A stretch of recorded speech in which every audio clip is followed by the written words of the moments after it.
London awoke beneath a pale veil of dawn, its chimneys exhaling the first sighs of morning as if the entire city were weary from waiting for the war to end. Carriages rattled along slick cobblestones, their wheels scattering last night's drizzle into silver threads that clung to the hems of passing gowns. Above this restless hum, the great houses along St. James's Square stirred with the anticipation of another season, another parade of ambition, alliances, and carefully disguised desperation.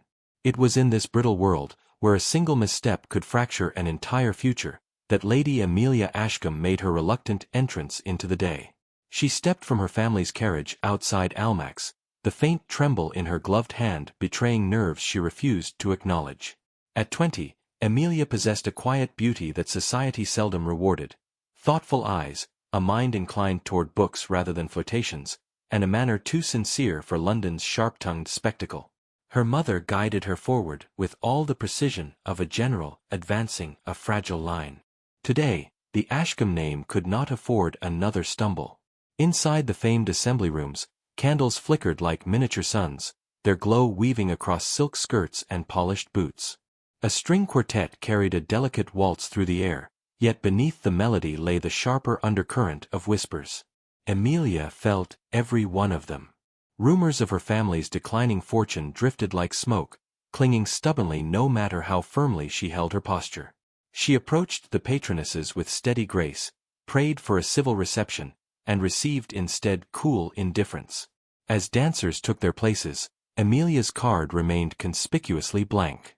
A pair of debutantes near the refreshment table noticed and exchanged smirks sharp enough to draw blood. One murmured, loud enough for Amelia to hear, that her impending engagement to Mr. Sinclair Harrow was merciful, considering her circumstances. Heat crawled up Amelia's throat, yet she forced herself to look away, unwilling to grant them the satisfaction of wounded pride. She sought refuge near a marble column, her gaze fixed on the swirling dancers she could not join, and tried to steady her breathing. It was then that the atmosphere shifted, almost imperceptibly at first, as a subtle hush rippled across the floor. The quartet faltered for a beat. Heads turned as though drawn by gravity toward the entrance. The Duke of Rothwell had arrived. Alexander Hawthorne cut a formidable figure even without his cavalry uniform, a tall, broad-shouldered presence marked by the kind of stillness forged only through fire and command. His reputation preceded him. Some called him ruthless, others claimed he was merely honest in a world that preferred its violence polite. Yet tonight he looked simply tired, as though he had left some essential part of himself on a distant battlefield and returned only out of duty. Amelia did not realize she was staring until his gaze found hers with unsettling precision. It felt less like being noticed and more like being recognized, though she could not fathom why.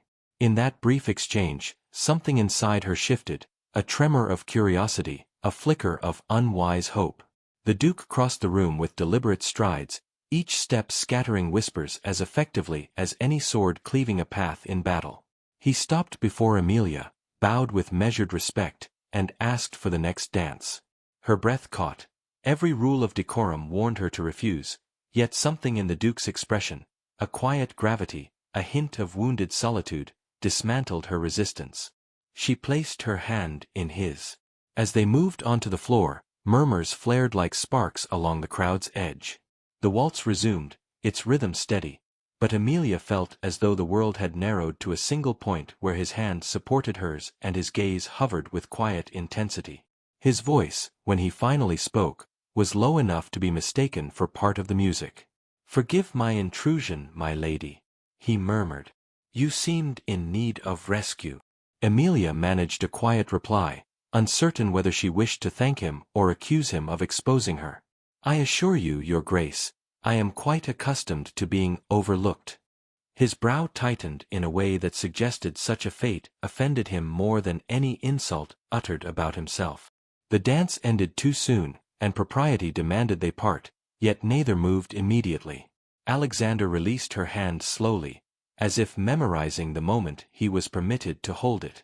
Across the room, Mr. Sinclair Harrow watched with narrowed eyes, his expression tightening like a fist. Amelia sensed the storm gathering but could not look away from the Duke, who offered a final inclination of his head before turning back into the crowd. Something in her life had shifted, unmistakably and irrevocably, though she could not yet name the change. She retreated once more to the edge of the room, her pulse still unsteady from the unexpected dance, and tried to compose herself beneath the weight of so many curious glances. Though she had always believed her path predetermined by duty, tonight's encounter unsettled that certainty, opening a fragile doorway she feared to examine too closely. The Duke's presence lingered in her senses, the quiet steadiness of his movements, the restrained warmth of his manner, and the unspoken promise in his gaze that suggested he had recognized something in her worth guarding. Yet Amelia knew the danger of indulging such thoughts, for she was already bound to a future arranged without her consent, tied to a man who valued her more for her lineage than her heart. Still, as the music shifted to a livelier tune and the dancers swirled once more across the polished floor, she felt the faintest stirring of rebellion within her, a whisper urging her to consider what her life might become if she dared to defy expectation. And as she lifted her eyes to the crowd, searching unconsciously for the Duke's dark silhouette, she realized that her story had begun to change. That night, Alexander Hawthorne did not intend to linger in London's drawing rooms, yet the city drew him in with the same inexorable pull as a battlefield's rising smoke. Each obligation the Prince Regent laid upon him tightened the cords of duty around his shoulders, leaving him restless in a world where every gaze sought to measure his scars. Still, Amelia's presence haunted him with unexpected force. He found himself recalling the slight tremor in her hand as they stepped into their dance, the quiet steadiness of her expression despite the humiliation she had endured. For a woman who moved so gently through the world, she had displayed a resilience that struck him with surprising force. Their paths crossed again at a modest gathering hosted by Lady Farnham, whose soirees were known for their carefully curated mix of political minds. Amelia appeared alongside her mother, her expression serene but her posture guarded. Alexander noticed immediately, she carried herself like someone bracing for an inevitable blow.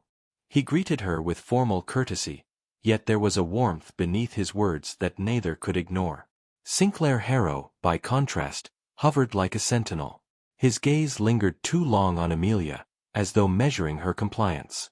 Alexander watched the interaction with a tightening in his chest, uncertain whether it arose from concern or jealousy, though he suspected both played their part.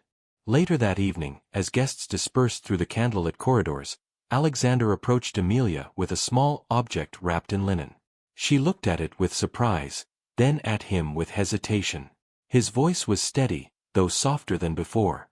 "A token of gratitude, my lady. You offered me peace in a place I expected none." When she unfolded the linen, she discovered a cameo brooch carved from ivory, weathered at the edges yet beautifully wrought. She recognized its foreign craftsmanship instantly. "I found it near Toulouse," he added quietly. "It reminded me of stillness in a world that has forgotten such things."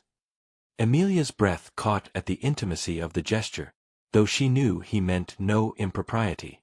Still, her fingers trembled as she re-wrapped the gift, overwhelmed by the mixture of danger and gentleness his presence evoked.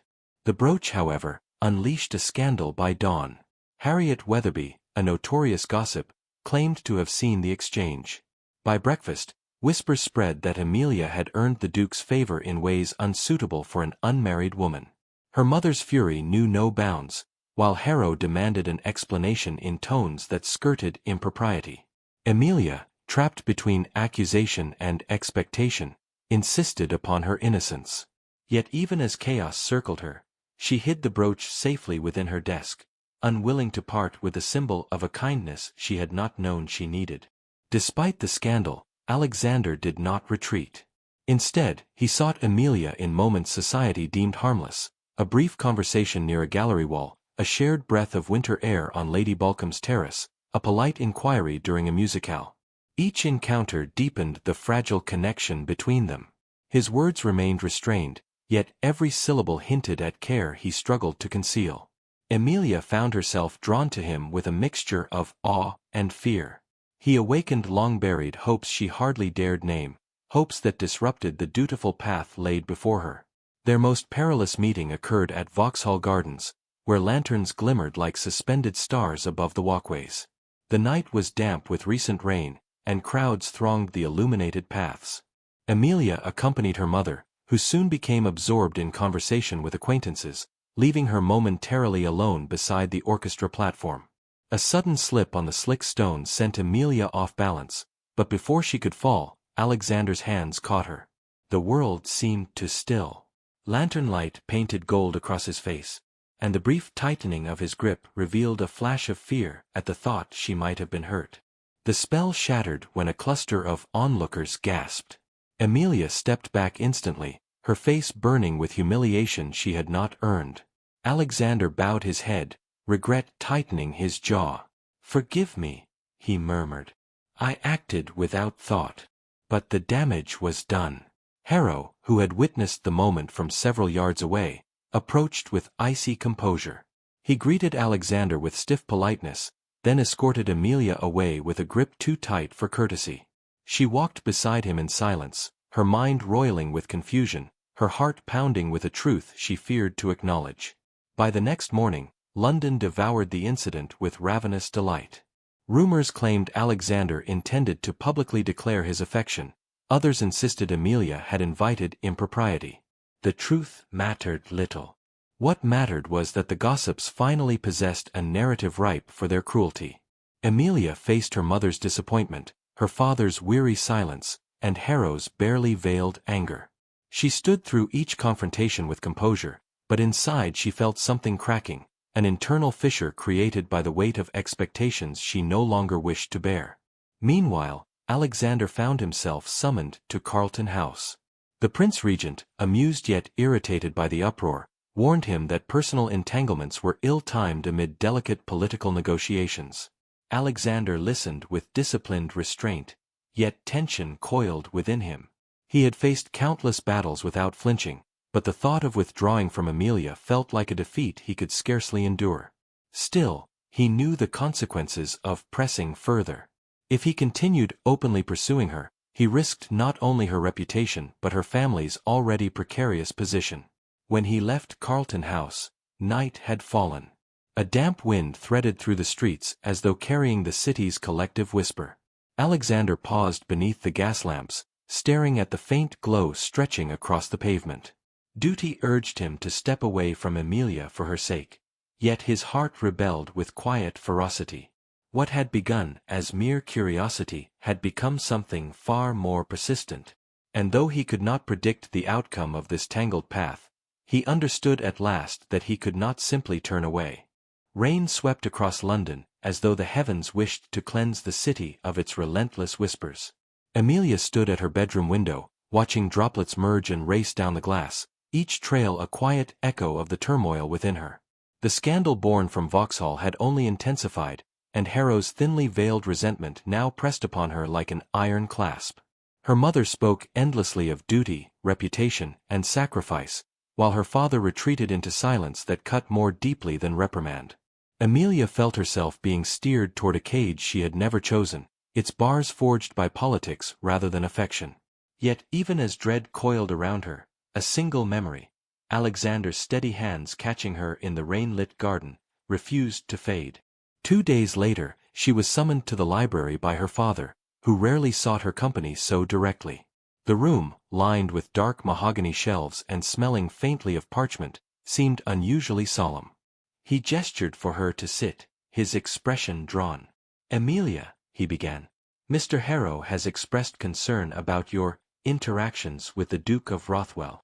She stiffened, though her father's tone lacked accusation. Instead, it held weary resignation. "Your engagement is meant to stabilize our position. I ask you not to endanger it."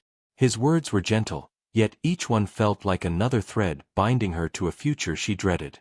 She bowed her head in acknowledgement, though the resignation she offered was only surface deep. Her heart was no longer capable of blind compliance. When she left the room, she found Alexander waiting in the hallway, his posture rigid with unspoken tension. She had not expected him. Indeed, she scarcely dared imagine him here. But his presence struck her with fierce clarity. Rain glistened in his hair, as though he had come straight from the storm outside. Amelia's breath caught. "Your Grace," she whispered, struggling to maintain composure. He bowed slightly, though his eyes held nothing of distance. "Forgive the intrusion," he said softly. "I sought a moment of honesty before circumstances render it impossible." Her pulse fluttered wildly. She led him into the library, closing the door behind them. The fire crackled quietly, casting a warm glow across his features, softening the severity accustomed to war and command. He stood with his hands clasped behind him, as though restraining impulses he dared not voice. Emilia forced herself to meet his gaze. "You should not be here," she murmured. "London already twists every gesture into scandal." Alexander exhaled slowly. "Then let us speak plainly, before silence ruins us both." His words struck her like a chord she had long been afraid to hear. He stepped closer, though still kept a respectful distance, as if proximity alone might shatter her fragile world. "I have no right to ask for your regard," he said. "Yet I cannot pretend indifference. You possess a courage society overlooks and a kindness I have not known since boyhood. In you, I find the peace that war taught me to live without." Emilia felt her throat tighten. No man had ever spoken to her with such sincerity. "Your Grace," she whispered, "you must not say such things. I am promised to another." Pain flickered across his expression, but he did not retreat. "I know," he replied, "and I would sooner sever my own ambitions than tarnish your name. Yet I must tell you the truth once, if only to carry it silently thereafter." Her heart ached with conflicting forces, duty battling desire, propriety quarreling with hope. She stepped toward him, the soft rustle of her gown the only sound. "I fear," she said, voice trembling, "I fear I have no strength to forget you." His breath caught, the flicker of restraint faltering for one dangerous moment. But he mastered himself with the discipline of a soldier, offering her instead a look filled with reverent sorrow. "If circumstances bind you elsewhere," he murmured, "know that my regard remains without claim, without demand. You shall never be forced by me." The tenderness of that promise nearly broke her. Their moment fractured when footsteps approached. Alexander straightened instantly, and Emilia stepped away, though her pulse still raced with intensity. Her mother entered, surprise flickering across her face before it shifted into alarmed authority.